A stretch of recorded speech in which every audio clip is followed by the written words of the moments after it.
선생님께서 양생술 뭐 이런 얘기를 하셔가지고 약간 좀 의미가 좀 틀어진 것 같고. 자, 지금 제가 약간 실무적인 말씀 하나 드리겠습니다. 지금 이 종이를 돌려드릴 테니까요. 성명, 소속, 직위, 주민번호, 주소, 계좌번호를 적어주시고요. 그 밑에 제가 아까 말씀드렸던 조선 노비제와 관련해서 가장 중요한 질문 세 가지. 제가 아까 드린 질문도 상당히 추상적인 거고 좀 추상 수준이 높은 건데 그거 말고 선생님들께서 연구를 하시면서 좀 더 구체적으로 이것만큼은 우리가 좀 해결해야 되는 문제다. 뭐 이런 구체적 문제, 중요한 이슈 같은 게 있으면 그 생각나는 대로 좀 적어주시고요. 이거 우리가 또 이 제출을 해야 됩니다. 관련 행정상. 그래서 좀 많은 말씀을 좀 메모를 하시면서 좀 적어주시고요. 저희한테 다 주시면 제가 또 정리를 해가지고 나중에 이메일로 다 드리겠습니다. 그런 정보를 다 공유할 수 있도록 하시면 좋겠고요. 이거를 좀 공유해주시고. 그리고 지금부터는 이제 본격적인 토론도 들어가겠는데요. 제가 아까 점심 끝날 때 말씀드렸는데 세 가지 주제가 지금 가장 우리가 해결해야 될 주제인데 첫째는 조선주에 왜 40%, 30%, 많게는 40%에 달하는 노비 인구가 있었나? 왜 세계사적으로 조선은 예외였나? 이 설명을 우리가 해야 될 것 같고요. 선생님들께서 연구하시면서 이 질문에 대해서 어떤 답변을 갖고 계신지 좀 허심탄회하게 들어봤으면 좋겠습니다. 두 번째로는 어떻게 해서 조선 사회는 그 식민지를 탈피해서 양민화 과정을 거쳐갔나? 이거죠. 그래서 제가 이제 올란드 페더슨 같은 경우에는 그 사람을 보면 자메이카 출신의 흑인이기 때문에 눈으로 봐도 이 사람이 선조가 노비라는 걸 알 수가 있는데 우리 같은 경우에는 전부 다 양반의 후예처럼 돼 있어서 아마도 노비 연구를 하지 않은 게 아닌가 뭐 이런 생각도 해봅니다. 그래서 우리는 어떻게 양민화 과정에 성공을 했는가? 왜 그런 변화를 거쳐갔고 이게 시사하는 바는 무엇인가 이거고 세 번째는 오늘 한국 사회에서 이 노비제가 갖고 있는 의미는 무엇인가 이거를 한번 얘기해 보도록 하겠습니다. 어떤 식으로 지금 이동철 선생님 안 계시죠? 이동철 선생님께서 들어오세요.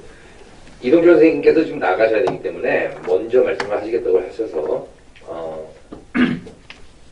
아까 제가 드린 그 질문 조선은 왜 세계사적으로 예외였나? 왜 노비가 그렇게 많은 사회였나? 두 번째로는 양민화 과정은 어떤 과정을 통해서 이루어졌나? 세 번째로 노비제가 갖는 현대적 의의는 무엇인가? 이거에 대해서 좀 말씀해 주셨으면 합니다. 예, 제가 그 구체적인 그런 것에 대해서 의견을 드리긴 좀 어렵고요. 이렇게 하는 과정에서, 이제, 든 생각이 몇 가지 있어서 말씀드리고 싶습니다. 아까 처음에 이제 제가 소개했던 미국의 흑인 문학, 아니, 노예 문학이죠. 노예 문헌이라고 하는 것 같은 경우, 만약에 한국에 사실 영문학 하는 분들이 그런 거에 주목해서 좀 소개를 했다면 한국의 노예, 우리가 사실은 사료라고 하는 게 꼭 그것 자체로만 사료가 아니죠. 비슷한 상황이라도 이런데 증언될 수 있는 게 있다면 그것도 그런 거를 우리 추천할 수 있지 않을까라는 생각이 있고, 덧붙여 말씀드리면 영국이나 미국의 명문이라든지 부자들이 많은 경우는 노예무역 그리고 아편무역에 종사했던 사람들입니다. 대표적인 케이스가 부시 가문인데 그건 지나가고요. 왜 사실 우리가 예외적으로 이렇게 늦게까지 됐느냐라고 얘기했을 때 그거는 노예 문제, 노비 문제만 갖고 봐서는 안 되고 한국 역사라든지 이런 데 상당히 외래적인 것들이 많이 있죠. 국내에. 예를 들어서 한국의 역사가 되게 이제 왕조들이 장기 지속을 했거든요. 잘 아시겠지만 조선 같은 경우도 500년 또 신라 1000년 이렇게 얘기하고 최근에 어떻게 중국 고대사 하시는 분이 고조선 2000년이 너무 터무니없지 않느냐 이런 식의 얘기하는데 한국 역사는 신라도 1000년이고 조선도 5000년인데 고조선 2000년일 수도 있어요. 그건 본인이 좀 무식하고 관점이 없다고 생각합니다. 고대사엔 전문가일지 몰라도 그런 식으로 얘기하면 안 되고요. 그다음에 또 뭐냐면 우리가 임진왜란이 끝났을 때 조선이 망했어야 되는데 유지가 됐습니다. 라고 하는 그다음에 자금성이라든지 일본에 오사카 갔다 오면 다 기가 죽어요. 오사카 천수각을 봐도 어마어마하게 높거든요. 도요토미라고 쥐새끼 같은 이런 식으로 얘기를 했는데 건물 저런 거 보면 높은데 전 세계적으로 어디나 왕궁은 다 크게 짓습니다. 워낙 정상적인 왕조였다면 사실은 조선 후기에도 궁시를 크게 져야 되는데 되게 낮게 졌어요. 이런 문제라든지 또 이 다른 문제지만 세계 경제사에서 상당히 수수께끼지만 사실은 미야지마 선생 같은 경우는 이렇게 풀어낸 게 풀었다고 얘기하기 좀 그런데 설명하는 게 뭐냐면 스페인 은이 어마어마하게 중국에 들어왔는데 은이 사실은 인플레를 일으키진 않았어요. 근데 그 이유는 뭐냐면 중국의 부자라든지 관리 탐관오리들이 마제은을 그걸 가지고 뭐 이렇게 그 투자를 했거나 이런데 투기를 하거나 또는 저기 쓴 게 아니라 다 집에다 잠겨뒀습니다.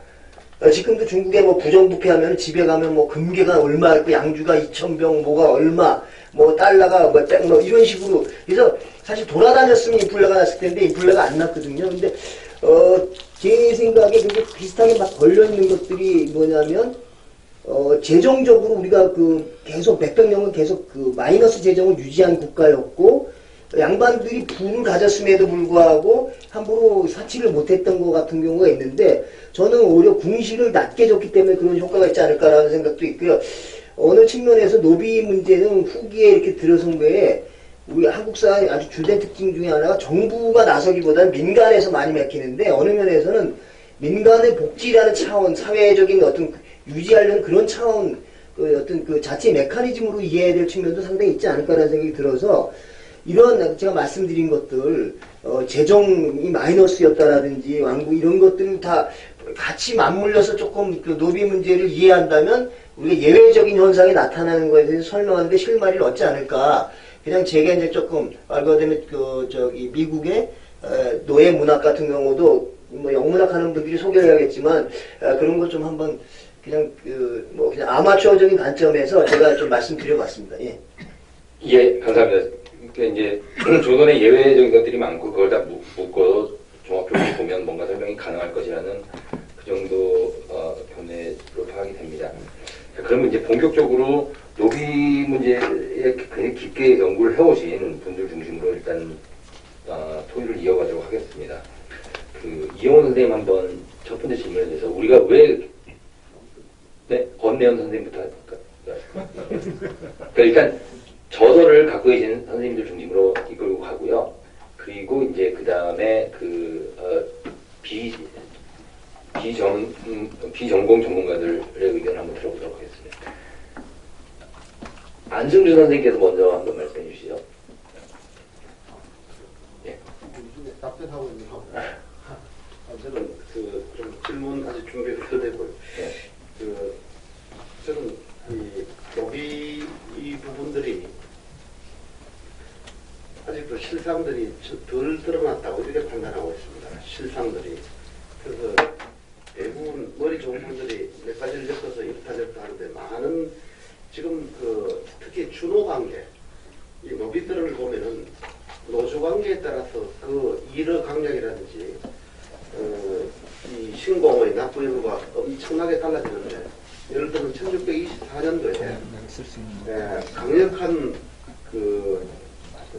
좀 주인의 권력과 그 다음에 사회적 지위를 유지했던 윤선도 같은 경우는 신공을 받는 비율이 60%가 안 되거든요. 신공문기. 뿐만 아니고 이문건에 지금 제가 간의 노비는 이렇게 굉장히 노예처럼 하지만 이 납공하는 노비를 제가 논문으로 발표했습니다. 납공은 만투라는 노비가 신공받으러 가면 거의 안 됩니다. 제가 볼 때는 5%가 나는데 전라도나 충청도나 이렇게 신공을 받으려면 거두고 오는 경우가 거의 없습니다. 무슨 이유를 대든 안 내. 그래서 과연 준호강 그러니까 주인이 유배를 간 상태고 그것을 낌새 알아치는 종들이 안 된단 말이에요. 그래서 준호관계에 따라서 엄청난 차이가 있기 때문에 또 지역에 따라서 굉장히 차이가 납니다. 제가 노예라 했을 때 저는 시장이 과연 시장이 섰을까? 장이 섰을까? 소나 말처럼 장이 섰을까?